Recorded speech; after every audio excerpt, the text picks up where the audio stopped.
Hello my dear friends. तो देरी ना करते हुए शुरू करते हैं आज के इस एपिसोड को। तो एपिसोड की स्टार्टिंग में ही हम देखते हैं कि हमारा हीरो केसार रोक लेता है हमारी हीरोइन एडिबल को और उसे कहता है कि तुम मेरे लिए परफेक्ट पार्टनर हो डांस करने के लिए। देखो तो जितनी भी लड़कियां हैं सबकी सबकी हाइट छोटी है और तुम बराबर हो।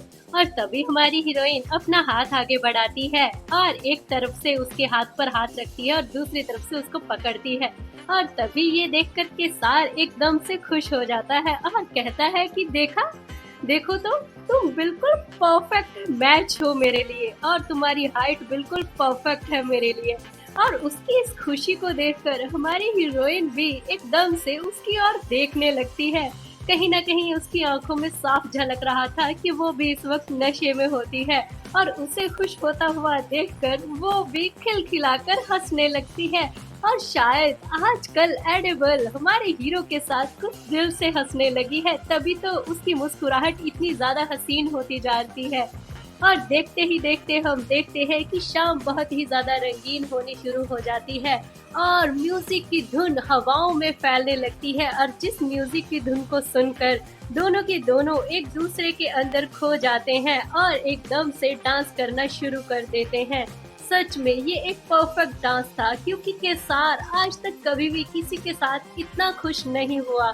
डांस करते वक्त हर एक चीज नाप तोल कर हो रही हो, जैसे ये शाम उनके लिए ही बनी हो।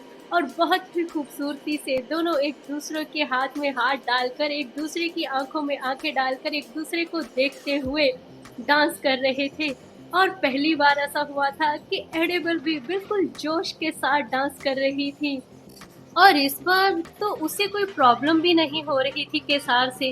और केसार ये देखकर बहुत ही ज्यादा खुश था। केसार अपनी आंखों पर भरोसा नहीं कर पाता कि ये सच में हकीकत है या कोई ख्वाब, क्योंकि एडिबल सच में बिल्कुल अपने चेहरे से नहीं बल्कि आंखों से मुस्कुरा रही थी। और वो उसके इतने करीब थी, इतने करीब, मानो उनकी धड़कनें बिल्कुल साफ हो। और केसार सच में अभी भी सोच रहा था कि क्या ये सच है और एडिबल को इस चीज से कोई प्रॉब्लम नहीं हो रही। और ये सोचकर तो वो एकदम से अपना सर उसके कांधे पर रखते हुए कहता है कि सच बताना, ये कोई ख्वाब तो नहीं है ना।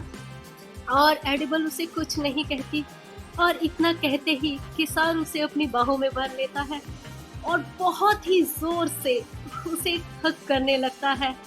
और उसे एकदम से इस तरीके से हक करता देख एकदम से एडिबल की आंखें फटी की फटी रह जाती है कि किसार ये क्या कर रहा है। मगर ये पहली बार था कि वो किसार को कुछ भी नहीं कहती। और तभी उसके वजन से दोनों लड़खड़ा के वहीं पर उस प्यारे से गार्डन के नीचे गिर जाते हैं। मगर चोट लगने के डर से कि कहीं उसके सर पर चोट ना आ जाए, हमारे हीरो बड़े ही प्यार से अपने हाथ को उसके सर के नीचे रख देते हैं। मगर हमारी हीरोइन तो इस तरीके से आंखें मीच लेती है जैसे उसे लगता है कि शायद उसे चोट लग जाएगी। मगर केसार बड़े ही प्यार से उसे संभालते हुए उसकी तरफ देखने लगता है और फिर वो अपनी धीरे धीरे आंखें खोलती है, ये सोचकर कि हाँ, केसार ने उसे चोट लगने नहीं दी। ये शराब का नशा था या किसी और चीज का, या ये माहौल था, ये जो भी था, दोनों इस चीज में गुम हो चुके थे। और केसार उसे बहुत ही गहरी निगाह से देख रहा था। वो दोनों एक दूसरे को ऐसे देख रहे थे मानो आंखों ही आंखों में बातें हो रही हो। और वो बिना कुछ बोले केसार जो भी कर रहा था उसे करने दे रही थी। और शायद इसलिए आज केसार अपनी हद से आगे बढ़ने की कोशिश करता है। और तभी तो वो उसके दिए हुए नेकलेस को बहुत ही प्यार से सहलाने लगता है और सहलाते हुए फिर उसके चेहरे की तरफ आगे बढ़ता है। और ये देखकर एक पल के लिए तो एडिबल अपने होश में आती है कि ये सच में क्या हो रहा है। मगर इस वक्त वो किसार की बाहों की गिरफ्त में होती है और वो कुछ नहीं कहती। और देखते ही देखते किसार अपनी आंखें बंद करके उसे किस करने लगता है। और तभी एकदम से कुछ होता है, मानो पानी में किसी की आवाज आ रही हो। पानी की बौछार एकदम से बहुत तेज होने लगती है। कोई झनझनाहट सी होती है उस पानी के अंदर, और ये आवाज वही थी जो एक बार एडिबल को पहले भी सुनाई दी थी। और इस बार ये आवाज बहुत गहरी थी, और ये आवाज थी, मार डालो इसे। और ये आवाज एकदम से सुनकर एडिबल हैरान हो गई, और वो धक्का देकर पीछे की तरफ देखने लगती है कि ये आवाज कैसी आई।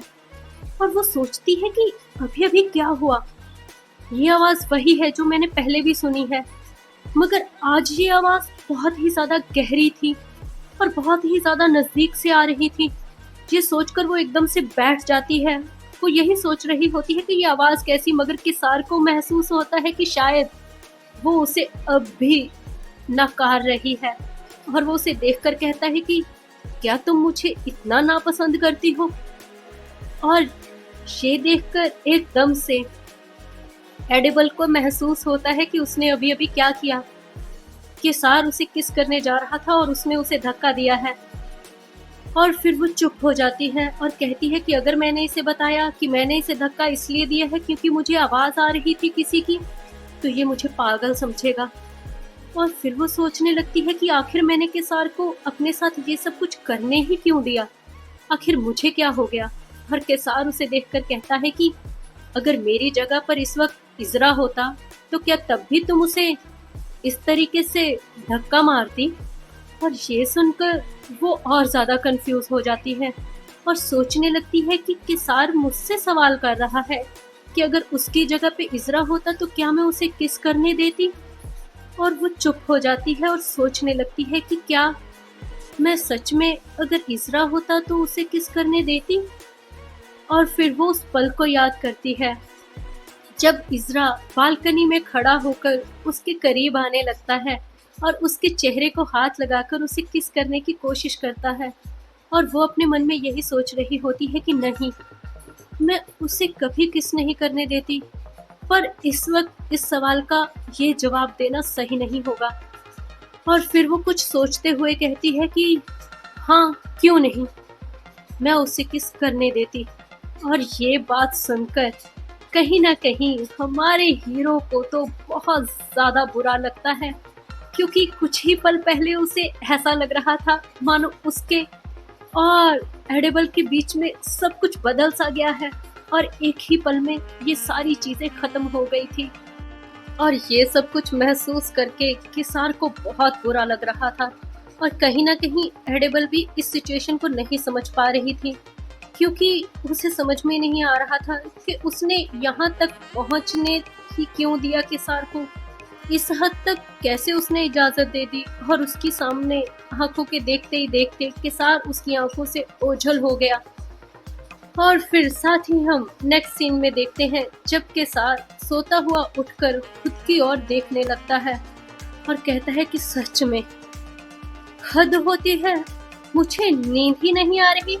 और वो अपने पैर को जमीन पर टप टप करके मारने लगता है, मगर फिर भी उसके अंदर की हलचल खत्म नहीं होती। और फिर वो रात को ही एक्सरसाइज करना शुरू कर देता है। एक्सरसाइज करता है, फिर खड़ा होता है, फिर दूसरी तरफ चलता है, फिर बैठता है और फिर पानी पीता है। और मन ही मन वो ये सोच रहा था कि आखिर यहाँ पे हो क्या रहा है, उसे हो क्या गया है। उसके दिल की उलझन, उसके दिल की धड़कनें अब उसके काबू में नहीं थी, यहाँ तक कि उसका खुद पर कंट्रोल खोता जा रहा था। और देखते ही देखते उसे होश आती है जब वो सामने की तरफ पर्दे की ओर देखता है कि सुबह हो चुकी है और रात भर उसने करवट बदल कर ही बिता दी।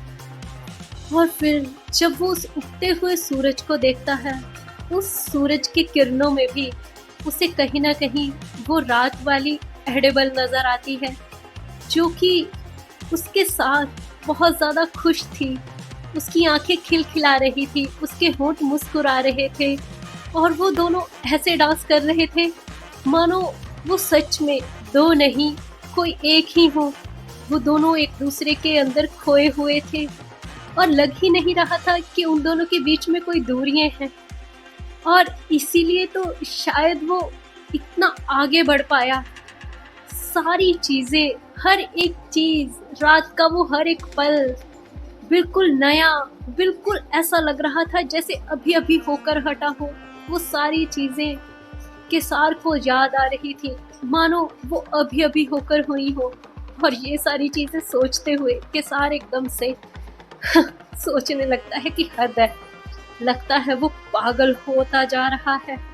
फिर खुद को संभालते हुए वो कहता है कि मुझे खुद को कंट्रोल करना चाहिए। और ये सोचकर वो सोचता है कि चलो अब मुझे शायद नहा लेना चाहिए, थोड़ा ठंडक महसूस होगी, गर्मी बहुत ज़्यादा बढ़ गई है। ये सोचकर वो सीधा बाथरूम की ओर बढ़ता है और बाथरूम की ओर बढ़ते हुए वो अपने पहने हुए रॉब को वहीं पर पीछे उतारने लगता है। और आते आते अपने मन में यही सोच रहा होता है जो रात भर से सोचता आ रहा है कि उसकी बॉडी अब उसके कंट्रोल में नहीं रही है। आखिर इस हद तक वो कैसे पहुंच गया, उसे खुद को पता नहीं चला। पानी बहुत ही ज़्यादा सही टेम्परेचर का था जब केसार उसके अंदर बैठा। और फिर वो सोचने लगता है कि कल शाम को जब उसने गीगी से उसकी खबर सुनी और वो बिना सोचे समझे उसकी चिंता के चक्कर में गिनोबल के घर पहुंच गया। और यही नहीं, कल रात तो मैं वो करने जा रहा था जो कि हाँ, हद है।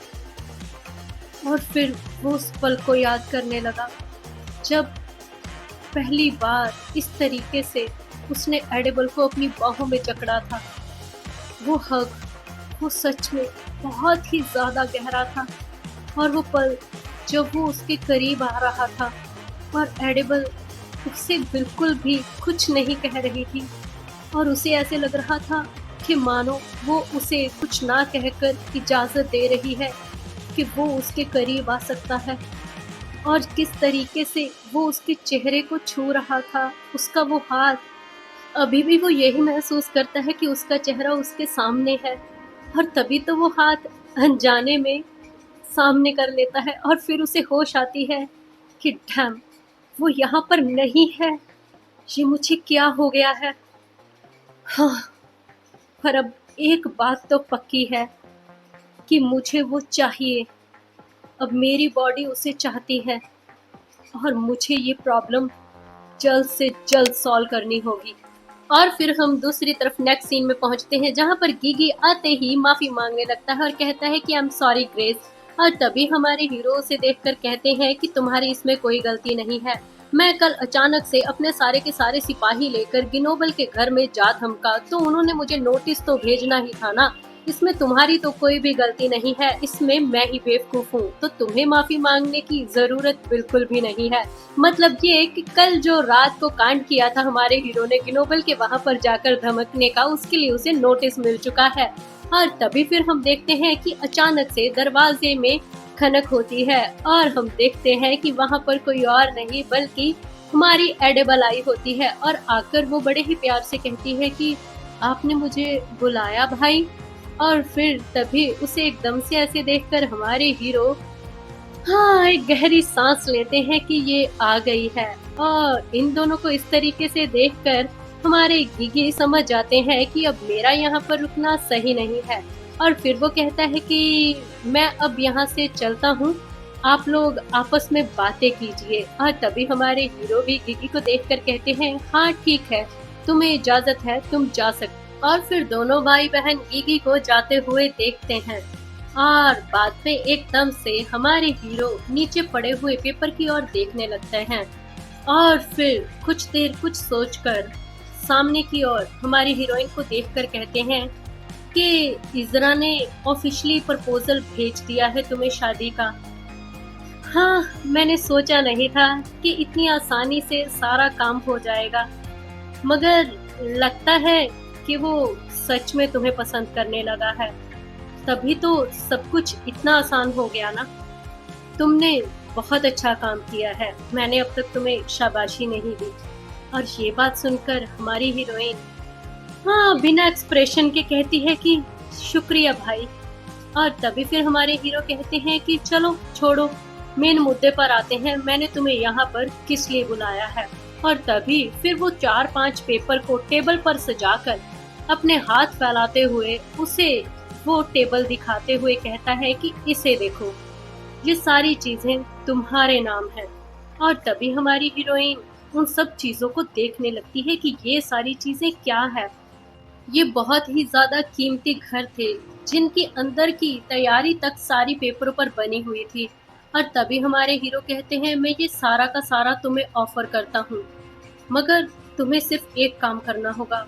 और हमारी हीरोइन आंखें खोलकर यही देख रही थी कि ये सब क्या हो रहा है। और तभी हमारे हीरो अपने पाँव पर पाँव रखकर कहते हैं कि तुम्हें सिर्फ मेरे साथ रात बितानी है, क्या ये ठीक है? और इसके साथ ही हम इस एपिसोड को यहीं पे समाप्त करते हैं। अब इस स्टोरी का जो नेक्स्ट पार्ट है वो अगले हफ्ते ही आएगा, क्योंकि मैं ये स्टोरी ऑलरेडी कंप्लीट कर चुकी हूँ।